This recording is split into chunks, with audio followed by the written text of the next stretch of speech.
What is DM, degenerative myelopathy? It's a chronic progressive disease of the spinal cord, primarily affecting older dogs. It's very similar to ALS or Lou Gehrig's disease in people. There's a covering around the spinal cord, around the nerves, called the myelin sheath. We see a loss of this sheath, an inability to conduct nerve transmitters. They're losing the ability to send the signals from their brain to tell their leg to function normally. That's how they're losing the ability to walk. First sign for many dogs might be a little bit of a swing. They just have a little bit of a difficulty, walking on their rear legs. Number one, it's not painful. You might palpate over the spine. There's no sign of pain. You may see when they walk, they do a thing called knuckling. In a dog that has DM, degenerative myelopathy, they're going to be dragging these rear paws. So that's a sign of a marked neurologic disorder, likely DM, and these are some of the big treatments you need to be looking at. So in the one study, dogs that got intense physical therapy, it was consistent, prolonged, they lived almost 365 days, a full year longer than the dogs that didn't. So what happens with these guys that have DM?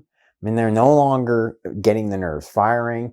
Those muscles are starting to atrophy. They're getting smaller. So you're doing whatever you can to get your dog weight bearing, moving around. As you may or may not know, the cannabis plant, it contains well over 100 different types of medicinal compounds, also known as cannabinoids. So some of those well-known cannabinoids, CBD or cannabidiol. But there's other ones. There's one called CBC, cannabichromene. One called CBG, cannabigerol. Those two specific cannabinoids are shown to be, number one, neuroprotective, also able to stimulate new nerve growth or neurogenesis. If I were to have a dog that had DM, I'd definitely try them on those additional cannabinoids. Standard dose of our cannabinoid blend, it is 3 milligrams per 10 pounds of body weight, and I'd be giving that twice daily.